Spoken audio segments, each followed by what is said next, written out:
예, 안녕하세요. 류병주입니다. 지금부터는요, 한 방에 끝내는 HMAT, OT 및 고득점 전략에 대해서 이야기를 하도록 하겠습니다. 여러분이 이제 이 강의를 보고 있다는 얘기는요, 이제 곧 HMAT 시험을 보겠다는 얘기인데, 여러분이 인적성 시험에 대해서 좀 준비를 하셨다고 해도요, HMAT 같은 경우는요, 좀 다른 특징이 있기 때문에 따로 좀 준비해야 될 부분이 있습니다. 그래서 지금부터는요, 인적성 시험이 어떤 특징을 갖고 있고요, 그 중에서 우리가 봐야 될 HMAT는요, 어떤 특징이 있는지 한번 알아보도록 하고요. 구체적으로 HMAT의 구성과 각 영역별 특징에 대해서 말씀을 드리도록 하겠습니다. 예. 여러분들이 지금 이제 시험 보러 가는 거는요, 기본적으로 인적성 시험입니다. 인적성 시험 같은 경우는 기업에서만 보는 게 아니라 굉장히 요즘에는 다양한 부분에서 보고 있죠. 그죠? 어떻게 보면은요, 수능도요, 일종의 인적성 시험이라고 할 수 있고요. 이거 말고도 뭐가 있죠? 로스쿨 입학할 때 보는 시험, 리트 시험도 인적성 시험이라고 할 수도 있어요. 적성이겠죠? 적성 시험이라고 할 수 있겠는데요. 근데 지금 여러분들이 지금 보고 있는 인적성 시험은요, 여러분이 지금까지 준비했던 시험과는 좀 많은 차이가 있거든요. 그렇기 때문에 여러분들이 아무 생각 없이 인적성 시험을 보러 가게 되면은요, 좀 많은 문제점이 발생을 해요. 먼저 이 얘기를 먼저 드리도록 하겠습니다. 수능, 토익과는요, 완전히 다른 시험이에요. 잘 생각을 해보시면은 여러분들이 대학에 입학할 때 수능을 다 보셨을 거 아니에요. 거의 대부분 보셨겠죠? 근데 여러분들이 수능을 치는 마음가짐은 뭐였냐면요, 무조건 나는 다 풀어야 되고요. 그죠? 내가 모르는 문제가 있으면 안 되고요. 시험에 모르는 문제가 나오면은요, 굉장히 긴장을 하고요. 걱정을 하는데요. 왜 그러냐면은 수능 같은 경우는 어때요? 한 문제 틀리면요, 한 등급이 달라지는 경우가 있어요. 등급이 달라지면요, 막 대학이 달라지고 하는데요. 인적성은요, 그런 시험이 아니에요.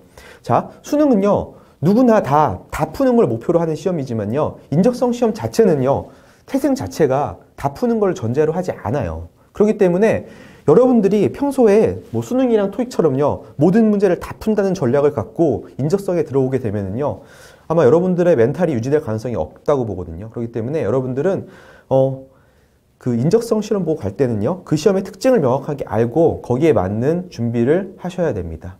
즉 이거는 뭐냐면요, 시간도 점수예요. 그죠?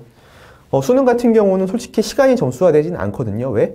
여러분들이 뭐 시간이 특별하게 부족해가지고 문제를 다 못 푸는 경우는요, 그렇게 많지는 않았을 거예요. 근데 그죠? 인적성 시험은 거의 대부분이 여러분이 시간이 모자라기 때문에 문제 푸는 전략 자체가 달라요. 수능은 어떻게 한다? 꼼꼼하게 모두 다 푸는 게 여러분의 전략이라면요, 인적성은요, 여러분이 풀 수 있는 문제를 먼저 찾고요, 그 문제를 우선해서 푸는 게 여러분의 목적입니다.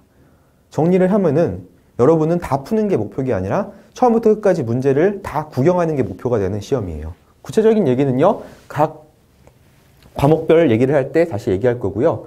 기업에서 느끼는 인적성 시험은 뭐냐면요, 효율적인 인재 채용을 위해서 둔 전형이에요. 자, 애플하고 구글 이런 데 혹시 주변에 입사하신 분 얘기 한번 들어보셨나요?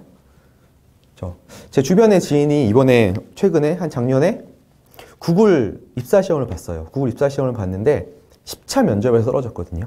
그죠? 그런 회사 같은 경우는요, 한 명 한 명을 굉장히 소중한 마음으로 뽑기 때문에 막 10차 면접, 12차 면접 이렇게 면접을 되게 많이 봐요. 그렇기 때문에 인적성 시험 같은 경우는 없고요. 거의 다 어떻게 돼요? 그 심층 면접으로 이루어지는 구성이 되게 많아요. 그죠? 하지만 우리나라 대기업 같은 경우는요, 그런 식으로 심층 면접으로 사원을 뽑는 회사는 거의 없고요. 대부분 다 모순 전형을 거치죠.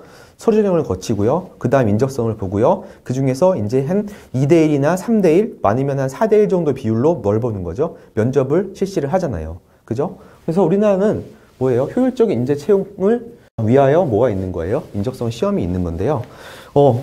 여러분 입장에서도요, 여러분들은 평가를 받지만요, 인재 채용 시스템도 계속 평가를 받아요. 그죠? 근데 이런 인적성 시험 자체가, 그죠? 평가에서 굉장히 우수하다는 결론이 나온 시스템이거든요. 즉, 인적성 점수가 높으신 분들이 대부분 다 일을 잘하세요. 그렇기 때문에 기업에서는 어떻게 한다? 인적성 시험을 굉장히 넓히고 있고요. 두 번째 이유는 뭐냐면요, 뭐 기업 입장에서 인적성 시험에 드는 비용 자체가 그렇게 크지가 않습니다. 그래서 기업에서 느끼는 그 비용은 굉장히 낮기 때문에 어떻게 보면 저렴한 비용으로 인재를 평가할 수 있는 방법 중에 하나가 뭐다? 인적성 시험이라고 여기고 있기 때문에요. 그거 인적성 시험의 비중은 앞으로도 계속 늘어날 것이라고 생각을 합니다. 자, 이게 일반적으로 인적성 시험의 목적과 특징인데요. 근데 우리가 보는 시험은 뭐죠? HMAT죠. 근데 HMAT는요, 이 인적성 시험 중에서도 굉장히 좀 특별한 시험이에요. 왜? 첫 번째는 뭐냐면요, 되게 변별력이 되게 높아요. 무슨 얘기냐면요, 난이도가요, 지금 여러분이 보는 인적성 시험 중에서 가장 높은 거 뽑으라면요, 거의 첫 번째 아니면 두 번째로 HMAT가 뽑힐 거예요. 그죠? 그렇기 때문에 여러분께서는요, 조금 난이도 있는 문제를 연습하셔야 됩니다. 아마 여러분들이 그 공통 인적성 이런 걸 봤으면은요, 되게 쉬운 문제랑 어려운 문제가 좀 많이 섞여 있었을 거예요. 그죠? 그 중에서 아마 가장 어려운 문제들이 이 HMAT용 문제라고 생각을 하시면 되고요. 실제로 2017년 하반기 HMAT 문제 같은 경우도 난이도가 굉장히 높았어요. 특히 자료 해석 같은 경우는 문제가 너무 어렵고 계산이 복잡해가지고요. 아마 거의 끝까지 다 푸신 분이 거의 없을 거예요. 그죠? 다른 영역도요. 상당히 그 주어진 문제의 길이도 굉장히 길기 때문에 시간이 굉장히 부족해요. 그렇기 때문에 여러분들이 거기에 맞는 준비를 좀 하실 필요가 있습니다. 그리고요, 다른 회사 시험 같은 경우는요, 되게 많은 영역이 있어요. 언어가 있고요, 논리 판단이 있고요, 응용 계산이 있고요, 자료 해석이 있고요, 도형이 이렇게 되게 많은 영역이 있는데요. HMAT 같은 경우는 전체 영역에서요, 한 5분의 2 정도가, 거의 절반 가까이가 뭐예요? 자료 해석이라고 볼 수 있거든요. 물론 자료 해석과 정보 추론으로 구분할 수 있지만요, 넓게 봤을 때는 그게 다 자료 해석에 포함이 되거든요. 근데 자료 해석의 비중이 굉장히 높고요. 그리고요, 언어 추리도 상당히 높은 비중을 차지하고 있습니다. 자료 해석과 논리 판단이 굉장히 높은 비중을 차지하고 있기 때문에 거기에 대한 준비를 하셔야 돼요. 근데 문제는 뭐냐면요, 자료 해석과 논리 판단은요, 여러분들이 지금까지요, 거의 한 번도 공부를 해보지 않은 영역이거든요. 그렇기 때문에 다른 시험에 비해서 그냥 아무 생각 없이 들어갔을 때 시험을 망칠 확률이 굉장히 높아요. 그렇기 때문에 좀 따로 많이 공부를 해 주셔야 되고요. 다른 문제도 역시 난이도가 높습니다. 다행인 거는요, 뭐가 있을까요? 여기는 옛날에 추가적으로 역사 에세이가 포함이 됐었는데 이번 2018년도 상반기부터는요, 역사 에세이가 없어졌습니다. 너무 이게 좀 수험생들한테 좀 부담을 많이 준다고 해서 이번에 없앴다고 하는데요. 여러분들은 이제 에세이에 대한 부담은 없기 때문에 그 부담을 떨치고요, 다른 부분에 좀 많이 집중을 해 주시면 될 것 같습니다. 자, 이제 한번 어떻게 생겼는지 한번 볼까요? 적성검사요. 특히 HMAT는요, 적성검사랑 인성검사로 나눌 수 있죠. 그래서 합쳐서 인적성이라고 하고요. 추가적으로 원래 역사 에세이나 아니면은 모비스 같은 경우에는 창의성 서술 이런 게 있었는데요. 올해부터는요, 이게 사라졌어요. 그죠? 그렇기 때문에 여러분들이 글쓰기에 대한 부담은요, 조금 날리셨을 거예요. 아마 여러분들이 주로 현기차 쪽은 그 이공계 분들이 많이 쓰는데 글쓰기를 되게 못하세요. 근데 다행히 뭐가 없어졌어요? 역사 에세이랑 창의성이 없어졌기 때문에 여러분들이 좀 준비해야 되는 부분은요, 굉장히 줄었다고 생각이 듭니다. 자, 정리를 해보면은요, 크게 5가지 영역으로 구분이 되거든요. 첫 번째는요, 언어 이해고요. 두 번째는 논리 판단, 세 번째 정보 추론, 세 번째 자료 해석, 네 번째 정보 추론, 그리고 마지막으로요, 공간 지각 또는 도식 이해입니다. 보통요, 그 하반기에는 도식 이해가 출제가 되고요. 상반기에는 공간 지각이 출제되기 때문에 아마 이번 상반기 시험에는요, 공간 지각이 출제될 것으로 예상이 됩니다. 여기서 여러분들이 주목해야 될 건 뭐냐면요, 문제 수랑요, 시간이에요. 잘 보시면은요, 보통 다른 회사 인적성은요, 보통 1대1이나 그거보다 적은 비율로 시간이 주어지기 때문에 시간이 굉장히 적어요. 그래서 굉장히 스피디하게 문제를 풀어야 되는데요. 잘 보시면은요, 언어 같은 경우는 시간이 문제가 되지 않지만요, 논리 판단 같은 경우는 15문제인데요. 25분이나 줘요. 거의 한 문제예요. 2분 가까이 되거든요. 왜 한 문제에 2분이냐면요, 이 명제 같은 문제 같은 경우는 문제가 쉬워요. 그래서 한 3, 4문제가 출제가 되는데, 여기서 시간을 벌고요, 좀 난이도가 있는 진실과 거짓 논리 게임에다가 한 2분 가까이 시간을 투자할 수가 있어요. 그렇기 때문에 한 문제당 주어진 시간이 굉장히 많은 시험 중에 하나고요. 하지만 시간은 넉넉하지 않아요. 왜? 문제가 한 문제 한 문제가 굉장히 어렵습니다.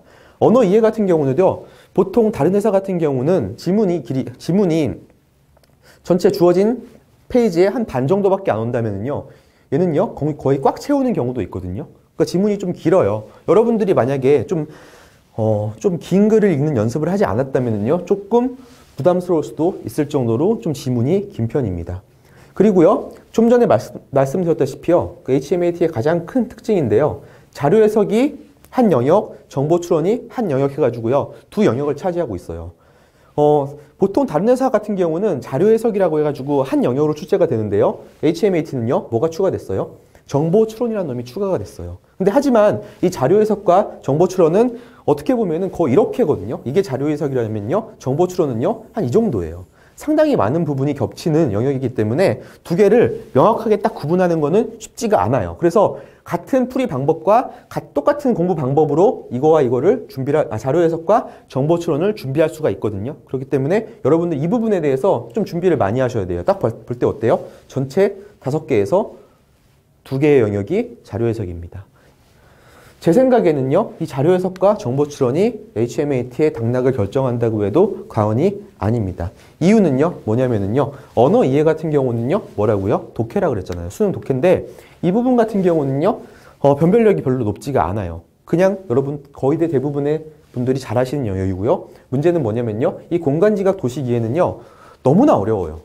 특히 2017년 하반기에는요, 새로운 문제 유형이 출제가 됐는데, 그 문제 유형이 굉장히 어려워서 실제 시험장에서 절반 가까이 또 못 푼 사람들이 태반이었거든요. 그렇기 때문에 이 부분은 누구나 잘하고 이 부분은 누구나 못하기 때문에 어때요? 성적 차이가 별로 나지 않아요. 그러면은요, 우리가 남들하고 비교 우위에서는요, 어느 쪽으로 공부해야 되냐면요, 이쪽 논리 판단과 자료 해석, 정보 추론. 그죠? 사실은 이게 뭐예요? 5분의 2가 아니라 3분의 2가 뭘 차지한다고 볼 수 있어요? 자료 해석과 정보 추론이 차지한다고 할 수 있거든요. 그죠? 실질적으로 변별력이 있는 부분에서는요. 그렇기 때문에 이 부분이 굉장히 중요하다고 할 수 있습니다. 그래서 여러분은 어떻게 해야 된다고요? 이쪽 부분에 대해서 조금 더 집중해서 공부를 해줄 필요가 있어요. 그죠? 어떤 거를 공부해야 되는지는요, 일단 뒤에 가서 좀 설명을 드릴 거고요. 자, 여기서 볼 거는 딱 하나예요. 2개예요. 시간이 생각보다 많이 주어진다. 두 번째, 변별력 없는 부분을 제외하고는요, 뭐가 대부분이다? 자료 해석과 정보 추론. 이 부분을 좀 공부를 많이 하셔야 되고요. 자, 방금도 얘기했지만요, 이 부분은 여러분요, 아직 미지의 영역이에요. 공부를 안 해봤기 때문에, 그죠? 학습 곡선이라고 하죠. 학습 곡선에서요, 여기 0에서 80까지가 있고요, 80에서 100 만드는 과정이 있어요. 근데 0에서 80까지 만드는 과정은요, 재미도 있고요, 성과도 되게 좋거든요. 근데 딱 거기가 뭐냐면 여기예요. 논리 판단과 자료 해석 영역이거든요. 그러니까 여러분들이 그 생각보다 단기간에 남들하고 차이를 벌릴 수가 있거든요. 왜? 아예 공부도 안 하고 들어오신 분도 있고요, 공부 대충 하고 들어오신 분도 있단 말이에요. 그래서 여러분들이 여기 논리 판단과 자료 해석, 정보 추론에 좀 집중을 하시면요, 확실하게 남들하고 구분이 되는 성적을 받으실 수가 있을 거예요. 그죠?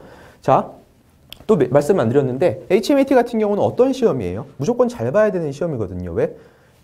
여기서 추가적인 서류랑 합계해서 내는 게 아니라 순수하게 뭐예요? HMAT 점수만으로 뭘 뽑는다고요?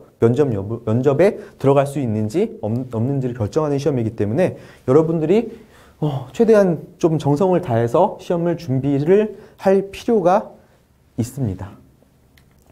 됐고요. 인적성 공부법입니다.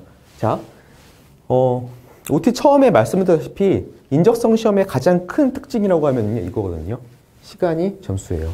자, 여러분들이 어려운 문제를 맞닥뜨렸을 때 지금까지 여러분들의 습관은 뭐죠? 그 어려운 문제를 내가 풀기 위해서 최선을 다한다거든요. 근데 인적성 시험에서는요, 어려운 문제를 맞닥뜨렸을 때 여러분의 최선의 자세는 뭐냐면요, 도망가는 거예요. 왜? 여러분들은요, 그 문제를 풀 시간에 분명히 다른 문제를 더 많이 풀 수 있거든요. 그죠? 근데 이 사실은 진짜 명심하셔야 돼요. 그래서 어려운 문제가 나오면은요, 일단, 그죠? 빨리 이 문제가 어렵다는 걸 인지를 하고요, 남들보다 빨리 그 문제를 버리고 도망가는 게 여러분한테 고득점을 위한 가장 큰 방법이 될 수도 있습니다.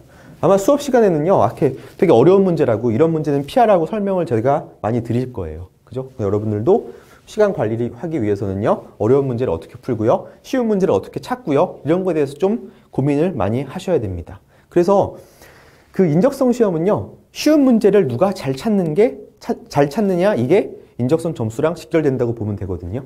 그죠? 그리고 두 번째는요, 문제를 해결하는 전략을 세워야 되는데요. 이 문제는 뭐냐면요, 한 문제 내에서 문제가 아니에요. 이거랑 연결된 거거든요. 한 문제를, 그러니까 어떤 특정 문제 유형을요, 어떻게 풀겠다라는 것도 굉장히 중요하지만요, 문제가, 그죠? 예를 들어서, 자료 해석 같은 경우는요, 자료 해석에는 뭐 이런 문제 유형이 나오는데 나는요, 이 문제 유형하고 이 문제 유형을 먼저 풀고요, 이 문제는 나중에 풀겠다. 그리고 또 이런 문제 유형에서요, 어떤 식의 조건을 갖춘 문제를 나는 먼저 풀겠다. 그리고 마지막에 시간을 다 푼 다음에는요, 어떤 문제 순서로 문제를 풀겠다라는 것을 생각을 하고 들어가셔야 돼요.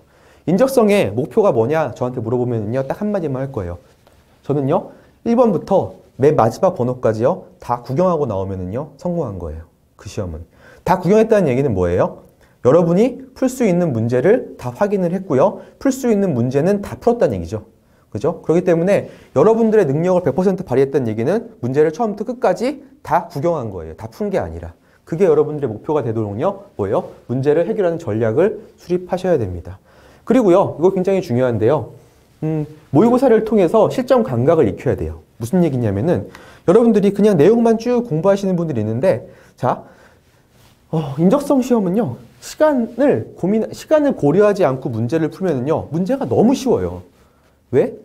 시간만 그냥 좀 많이 투자를 하면은요, 그 문제의 답은요, 거의 나오는 게 대부분이거든요. 그래서 그냥 아무 생각 없이 문제를 풀면서, 인적성 별거 아니네라고 생각하시면은 큰 오산이거든요. 왜? 여러분은요, 그 굉장히 짧은 시간 안에 굉장히 많은 문제를 풀어야 되고요. 그리고 또 어떤 걸 받는 거죠? 굉장히 큰 압박을 받으면서 시험을 볼 거란 말이에요. 그죠? 근데 시간에 대해서 아무 생각 없이 시험장에 들어가면은요, 굉장히 큰일이 날 겁니다. 그래서 항상 여러분들한테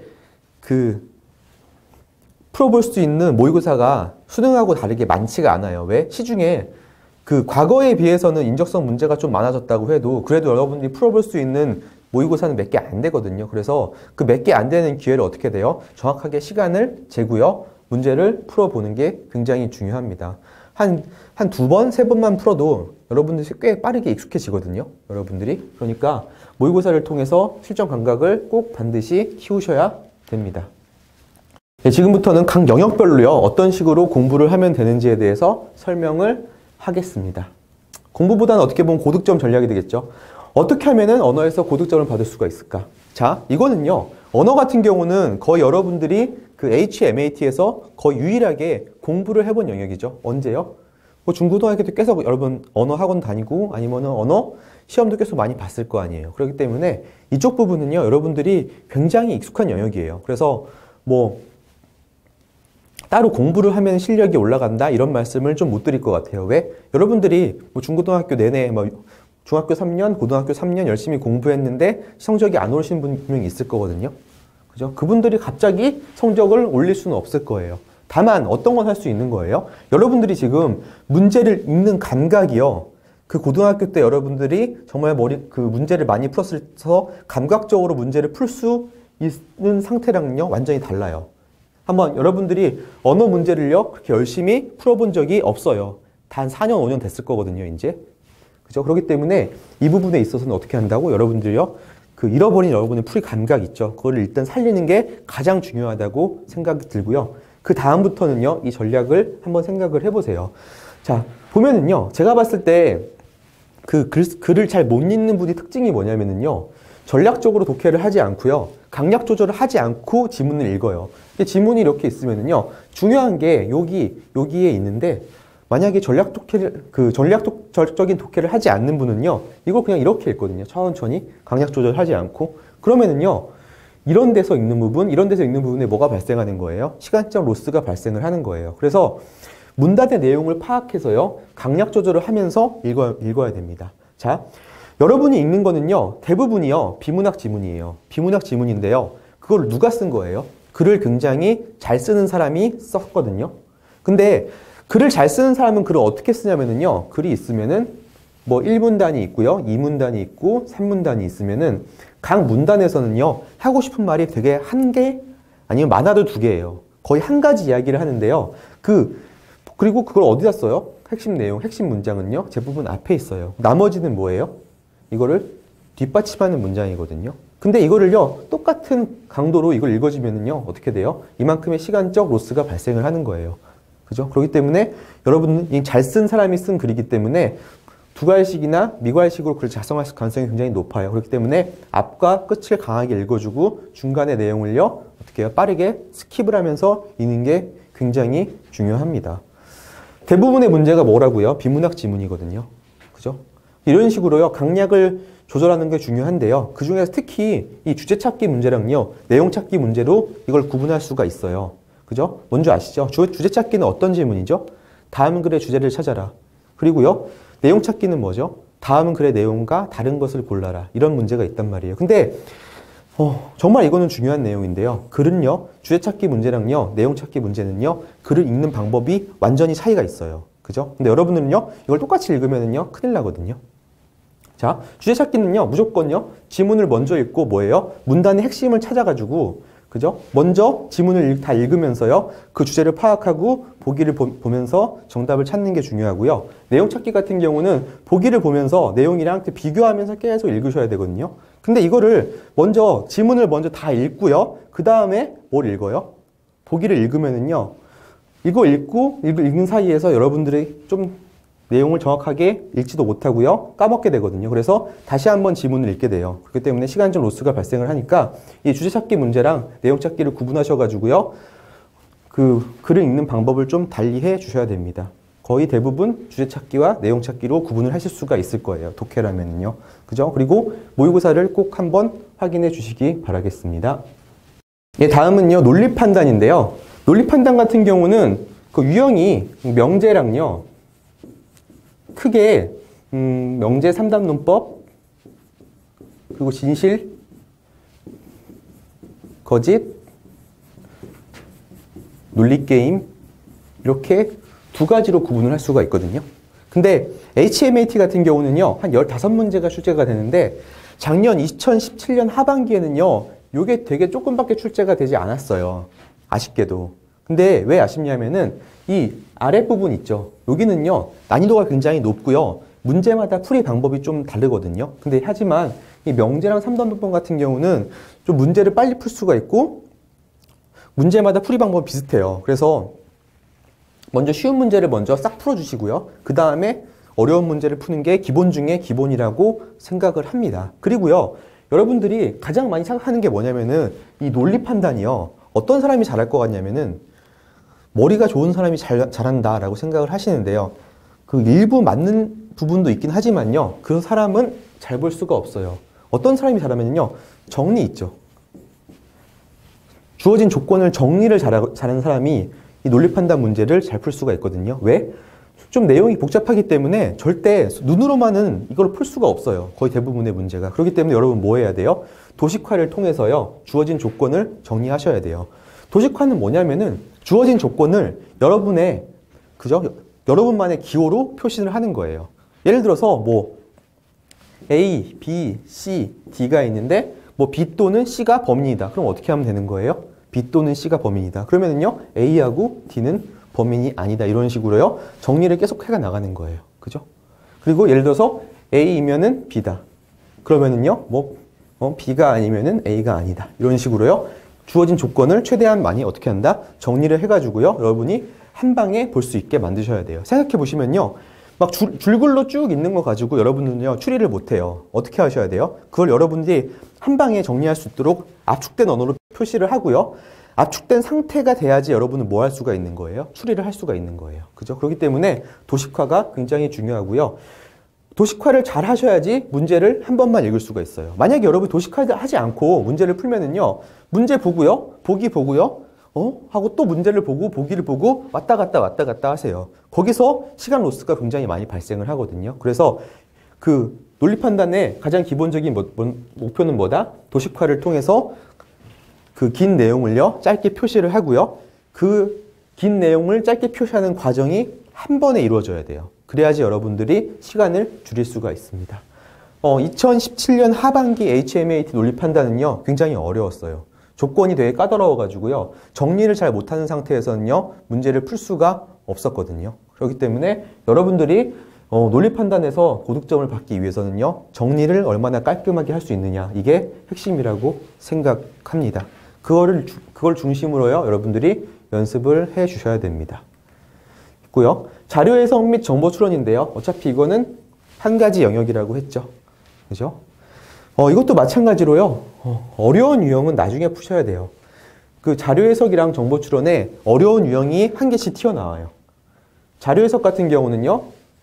가로, 세로, 낱말, 퍼즐 이렇게 해가지고요. 가로, 세로 나오는 문제가 있고요. 정보 추론 같은 경우는요. 도표에서 그래프를 찾는 문제가 있어요. 이 문제 같은 경우는요. 여러분들이 아무리 빨리 풀어도 굉장히 오랜 시간이 걸리거든요. 그래서 이런 문제 같은 경우는 아예 뒤로 유형 자체를 뭐라고 해요? 포기를 하고 나중에 푸셔야 되고요. 자, 나머지 문제의 쉬운 유형이라고 하더라도요. 문제의 난이도가요. 완전 달라요. 어떤 문제들이 있냐면요. 그냥 계산을 하지 않고 자료 해석인데도 계산을 하지 않고 눈으로만 비교를 해서 풀 수 있는 문제가 상당히 많거든요. 그죠? 전체 한 20문제 가까이 담았는데 그 중에서 여러분 뭐 한다고요? 그런 쉬운 문제를 먼저 찾아가지고 정말 자료 해석과 정보 추론은 여러분들이 처음부터 끝까지 문제를 다 구경을 하고요. 그 구경한 상태에서 쉬운 문제를 누가 잘 찾냐가 고득점의 핵심입니다. 계산 잘하는 것도 굉장히 중요하지만요. 분명한 거는 그 문제 하나하나마다 난이도 차이가 너무 심해요. 이 자료 해석과 정보 추론은요. 어려운 문제는요. 한 문제 푸는데 막 5분 가까이 해도요. 못 푸는 문제가 굉장히 많고요. 쉬운 문제는 막 1분 안에 풀 수 있는 것도 있어요. 그래서 쉬운 문제 찾기가 굉장히 중요합니다. 예를 들어서 그 앞에 뭐죠? 언어 같은 경우는 어때요? 한 유형에서요. 아주 어려운 문제랑 아주 쉬운 문제랑 난이도 차이가 그렇게 드라마틱하게 크진 않거든요. 근데 이 자료 해석과 정보 추론은요. 정말 뭐 5번 문제는 1분 만에 푸는데 막 6번 문제는 막 7분 걸리고 8분 걸리고 이럴 수도 있어요. 그러니까 그 7분, 8분 걸리는 문제를 여러분 풀면 어떻게 될까요? 그죠? 다른 문제를 아예 풀 수가 없게 되겠죠. 그런 문제 한두 문제만 풀면 시험이 끝나버리거든요. 그렇기 때문에 여러분들이 정말 쉬운 문제를 찾는데 열심히 노력을 하셔야 돼요. 진짜 이거는요. 문제를 잘 푸는 것보다 보물찾기예요. 쉬운 문제를 누가 잘 찾냐가 뭐죠? 고득점의 가장 중요한 요소가 될 수가 있습니다. 그리고요. 전략적인 계산이 필요한데요. 여러분은 보통 계산을요. 잘 못하세요. 근데 계산을 못하는 이유가 뭐냐면은 이 한 문제를 풀기 위해서 진짜 요만큼의 계산이 필요한 문제가 있는데 막 이걸 이만큼 초정밀하게 계산을 하시는 분들이 꼭 있어요. 예를 들어서 뭐냐면요. A랑 B랑 크기를 비교하라고 했는데 예를 들어서 이거는 0.21이 나왔고요. 여기는 0.20이 나왔어요. 굉장히 디테일한 계산이 필요한데 우리는요. 분명히 문제는 뭐였어요? A랑 B의 크기를 비교하라고 했잖아요. 그럼 우리 관심사는 뭐예요? 얘가 0.21이고 얘가 0.20이에요. 아니면은 A가 B보다 크다 이거 하나만 알면 되는 거예요. 우리는 이것만 알면 되잖아요. 그러면은요. 우리 관심사는요. 이거의 값이 아닌데 이 값까지 구한 다음에 비교를 하시는 분들도 있고요. 네 자릿수 곱하기 네 자릿수가 나오면은요. 그냥 우리는 뭐예요? 유효 숫자를요. 2개로 줄인 다음에 계산을 하면 되는데 굳이 이 4개랑 4개를 같이 곱해 주시는 분이 있단 말이에요. 그죠? 전략적으로 계산하지 않고요. 주어진 원본 그대로 계산을 하면은요. 굉장히 오랜 시간이 걸립니다. 전략적인 계산 방법은 아마 여러분들이 지금까지 전혀 배우진 않았거든요. 여러분 이거 언제 배웠어요? 초등학교 1, 2학년 때 뭐 구문수학 뭐 이런 거에서 배웠단 말이에요. 그 뒤로 한 번도 계산하는 방법을 배우지 않았기 때문에 이게 굉장히 어려운 부분이 있는데요. 한번 강의를 들으시면은 이 부분을 굉장히 이제 그죠? 여러분의 단점이 장점으로 바뀔 거예요. 근데 하지만 만약에 뭐 강의를 들을 수 없는 환경이라면은 어떻게 해야 돼요? 여러분은요? 일단은 어떻게 하면 여러분들이 그죠? 계산을 최소한으로 하고 문제를 풀 수 있을까를 항상 고민을 하면서 문제에 접근을 하셔야 됩니다. 예, 그게 자료 해석과 정보 추론의 고득점 전략이라고 생각을 합니다. 예, 다음은요. 공간 지각 또는 도식 이해거든요. 이거는 미시 아니라 또는이죠. 왜요? 상반기에는 뭐가 나온다고요? 공간 지각이 나왔고요. 지금까지요. 하반기에는 도식 이해가 나왔어요. 그죠? HMAT가 공간 지각 도식 이해는 이 규칙은요. 지금 거의 한 4년째 꾸준하게 지키고 있거든요. 그래서 아마 올해 해도 상반기는 공간 지각이 출제되지 않을까 생각이 됩니다. 다만 어때요? 같은 공간 지각 내에서는요. 문제 유형이요. 계속 바뀌고 있어요. 그죠? 그리고 난이도도요. 굉장히 높아요. 그 HMAT의 난이도가 악명 높은 소문이 난 이유 중에 하나가 뭐냐면요. 이 공간지각과 도시기회거든요. 그 도형을 회전하고요. 아니면 3차원 도형을 회전하는 상태인데요. 심지어 어떤 해에는 뭐예요? 펜도 들지 말고요. 그 문제의 시험지를 돌리는 것도 부정행위라고 하지 말라고 했거든요. 진짜 실제로 맨눈으로 문제를 해결해야 되는 그죠? 해도 있었어요. 그렇기 때문에 어떤 식으로 문제가 출제가 될지는 모르지만요. 항상 지금까지 도시기회랑 공간지각은요. 쉽게 출제된 적은 거의 없어요. 한 해 정도 잠깐 쉽게라는 건 뭐예요? 다른 회사 인적성 수준으로 출제가 된 적이 있는데요. 일반적으로 굉장히 어려웠고요. 2017년 하반기는요. 뭐예요? 도시기회가 나올 차례였는데요. 역대급 도시기회 문제가 나왔습니다. 굉장히 어려웠거든요. 그래서요. 다양한 유형을 대비할 필요가 있어요. 그래서 유형이 좀 고정되지 않았기 때문에 여러분들이 좀 기출보다는요. 다양한 문제를 좀 준비를 하셔야 됩니다. 그래서 올해는 이 유형이 나올 거야 하고 그 유형만 팠다가 다른 유형이 나오면은요. 좀 곤란한 경우가 있거든요. 그렇기 때문에 좀 다양한 문제를 풀어볼 필요가 있다고 생각을 합니다. 하지만 다양한 문제가 출제가 돼도 핵심적인 내용이 있어요. HMAT만의 핵심적인 내용이 있는데 그 부분에 대해서는 여러분들이 무조건 준비를 하시고 가야 됩니다. 공간지각 같은 경우는요. 2017년도 상반기에는 투상도 문제가 나왔는데 그거를 제외하고는 대부분이 뭐예요? 전개도 문제가 나왔어요. 전개도 문제가 뭔지 아시죠? 이렇게 정육면체를요. 펼친 전개도를 가지고요. 이거를 굴리고 회전한 다음에 굴리고 굴려서 어떤 모양이 나오냐 이런 문제가 기본적인 형태의 전개도 공간지각의 전개도였거든요. 그죠? 근데 이 부분 같은 경우는요. 문제 유형은 조금씩 상이해졌지만요. 기본적인 룰은요. 이 정육면체랑 그 정육면체의 전개도를 가지고 좀 이렇게 왔다 갔다 회전하거나 아니면은 뭐 하는 거예요? 그 합체하거나 그죠? 그리고 분리를 한 다음에 확인을 하는 거거든요. 그런 식으로 공간도형 같은 경우는 정말 전개도가 기본 중에 기본이 되기 때문에요. 여러분들은요. 이 전개도에 대한 준비는 필수적으로 하셔야 되고요. 다행히 뭐 도시기회 같은 경우는 2018년도 상반기에는 안 나올 것 같지만요. 뭐 도형의 회전 및 대칭 있죠. 그죠? 뭔지 아시죠? 이런 식으로 뭐 이런 거 있으면은요. 얘를 우측으로 90도 돌렸을 때 뭐 이런 게 나온다. 그죠? 그리고 여기서 Y축으로 대칭 이동하면은요. 뭐 이런 도형이 나온다. 그죠? 이런 거를요. 여러분들이 준비를 하시고 가셔야 됩니다. 그죠? 그리고 좀 이런 분들이 꽤 많거든요. 저 이거 진짜 못하겠어요. 특히 어느 분들이 많이 하시면 문과 여자분들이 나 공간도형은 진짜 최악이에요. 어떻게 방법이 없을까요? 라고 질문을 하시는데 대부분 다 어떻게 돼요? 자, 이 부분은요. 여러분들이 지원한 부분에 따라서 경쟁이 달라지거든요. 그죠? 이공계 남자는 거의 이공계 남자들끼리 경쟁을 하는 거고요. 문과 여성분들은요. 거의 문과 여성분들끼리 경쟁을 하게 돼 있어요. 구조상. 왜? 그렇게 뽑으니까 기업에서. 그러니까 아마 여러분들이 못하면은요. 여러분 옆에 있는 사람도 같이 못하는 경우가 많거든요. 그렇기 때문에 그렇게 뭐 공포까지는 할 필요가 없고요. 그래도 남들보다 뭐 자기가 만약에 이쪽 부분에서 좀 부족하다 그러면 어떻게 하셔야 돼요? 최소한 꽈락은 피하고요. 여기서 차이를 좀 좁히는 전략으로 가셔야 됩니다. 그죠? 그래서 다양한 영역을 좀 준비를 할 필요가 있고요. 여러분들이 그 교재 뒷부분 보면은 지금까지 어떤 식의 문제 유형이 나왔는지 확인할 수가 있을 거예요. 근데 보시면은요.